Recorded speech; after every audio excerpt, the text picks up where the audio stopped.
The Quran is not a book of science, but a book of science. Yet it contains undeniable facts related to science. There is an incident described in the Quran over 1400 years ago about a man called Abu Jahl, who was not only an enemy of the Muslims during the time of the Prophet Muhammad, peace be upon him, but also a well-known pathological liar, compulsive liar. So Allah, God, sent down the revelation describing the actions of this man. Does he not know that Allah sees? No. If he does not desist, we will surely drag him by the forelock, a lying, sinning forelock. Here in these few verses, Allah specifically points out that the forelock, the front area of the head, is a lying and sinning region. The human brain is not only one of the most important organs in the human body, it is also the most complex. The brain is divided into four major sections known as lobes. The frontal lobe, the occipital lobe, the parietal lobe, and the temporal lobe have different locations and functions that support the response and actions of the human body. Here is a breakdown of each of the four lobes and some of the functions they have. The occipital lobe receives visual information, interprets colour, shape and distance. The temporal lobe is responsible for memory and new learning, receives auditory messages, understands spoken language and rhythm, controls how things are ordered and categorized, some visual perception. The parietal lobe, responsible for visual attention, touch perception, monitors sensation and body position, control reading, face recognition, understanding time, goal-directed voluntary movements and manipulation of objects. And then there's the frontal lobe, which is responsible for conscious thoughts, concentration, perseverance, judgment, attention span, impulse control, which is self-monitoring, and supervision, problem solving, organization, critical thinking, forward thinking, ability to feel and express emotion, empathy, memory for habitats and motor activities. The frontal lobe has many functions, most which center on regulating social behavior. The function of the frontal lobe involves the ability to recognize future consequences resulting from current actions, the choice between good and bad actions or better and best, the override and suppression of socially unacceptable responses, and the determination of similarities and differences between things or events. When someone lies, brain cells in the prefrontal cortex, the planning executive of the brain, works harder than when we tell the truth. Pathological liars have shown to have more white wiring matter and less grey matter in the prefrontal cortex of the brain than other people. Over the last decade, scientists have used functional magnetic resonance imaging, fMRI, to more accurately locate regions of the brain that changes when a person lies. This technique measures changes in blood flow in the brain, a reflection of neural activity, while people answer questions while inside a scanner. The resulting images pinpoints brain activity in a specific region during the lie and truth phases of the deception paradigms. Although several brain areas appear to play a role in deception, the most consistent findings across multiple fMRI studies is that the activity in the prefrontal cortex increases when people lie. The prefrontal cortex, situated just behind the forehead, is a collection of regions responsible for executive control, the ability to regulate thoughts or actions to achieve goals. Executive control includes cognitive processes such as planning, problem solving, and attention, all important components of deception. Dishonesty requires the brain to work harder than honesty, and this effort is reflected by increased brain activities.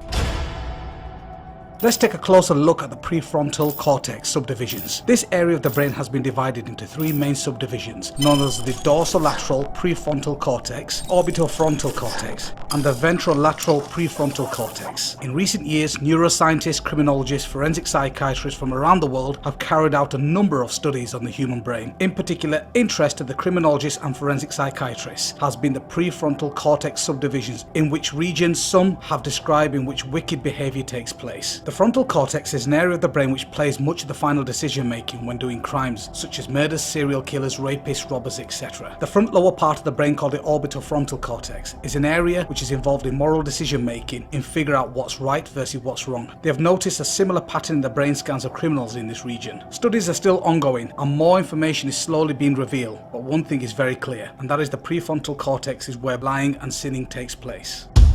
Does he not know that Allah sees? No. If he does not desist, we will surely drag him by the forelock, a lying, sinning forelock. The Quran is not a book of science, but a book of science, yet it contains some undeniable facts related to science. It wasn't until recently that pain receptors in the skin were discovered. Without these pain receptors, a person would not be able to feel pain. Allah mentioned this in the Quran over 1400 years ago. Allah said, "Indeed, those who disbelieve in our verses, we will drive them into a fire. Every time their skins are roasted through, we will replace them with other skins so they may taste the punishment. Indeed, Allah is ever exalted in might and wise." The verse clearly points out out that pain is dependent upon the skin, and Allah will replace the skin so that those who disbelieve will feel the pain over and over again.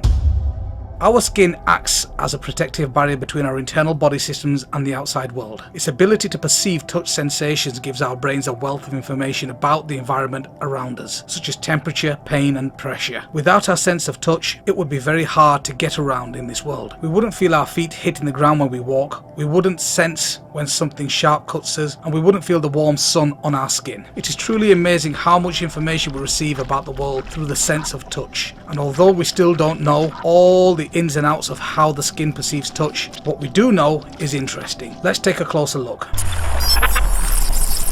Understanding how the skin can function in these many ways starts with understanding the structure of 3 layers of skin: the epidermis, the dermis and the subcutaneous tissue. The very top layer is the epidermis and is the layer of the skin you can see. The epidermis is waterproof and serves as a protective wrap for underlying skin and the rest of the body. It contains melanin, which protects against the sun's harmful rays and also gives skin its colour. When you are in the sun, the melanin builds up to increase its protective properties, which also causes the skin to darken. The epidermis also contains very sensitive cells called touch receptors that give the brain a variety of information about the environment the body is in. The second layer of the skin is the dermis. The dermis contains hair follicles, sweat glands, subcutaneous oil glands, blood vessels, nerve endings and a variety of touch receptors. The bottom layer is the subcutaneous tissue, which is composed of fat and connective tissue. The layer of fat acts as an insulator and helps regulate body temperature. It acts as a cushion to protect underlying tissue from damage when you bump into things. The connective tissue keeps the skin attached to the muscles and tendons underneath.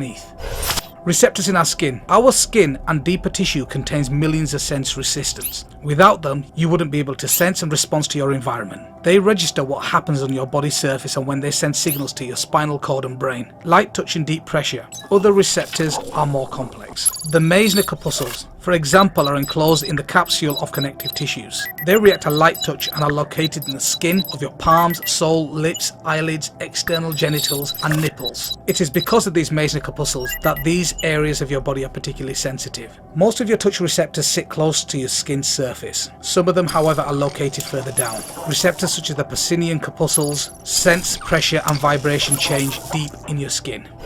Pain and temperature. Your skin receptors don't only respond to touch, they also register pain as well as warmth and cold. Your pain receptors are the most numerous. Every square centimetre of your skin contains around 200 pain receptors. 15 receptors for pressure, 6 for cold and 1 for warmth. In total, there are over 3 million pain receptors throughout the body, found in skin, muscle, bones, blood vessels and some organs. Now let's take a look at the different types of burns. First degree burns affect only the outer skin layer. The skin area appears dry, red and mildly swollen. First degree burns are painful and sensitive to touch, usually feel better in 1 to 2 days and often heal in about a week. Second degree burns affect the skin's outer and lower layers. The skin is painful, swollen, red and has blisters. The skin also has a weepy, watery surface. And then there's the third degree burns. People who suffer from third degree burns also refer to as full thickness burns. This often burns and destroys the entire thickness of the skin. One of the symptoms for the third degree burn is a lack of pain because nerve endings have been destroyed, so there is no pain.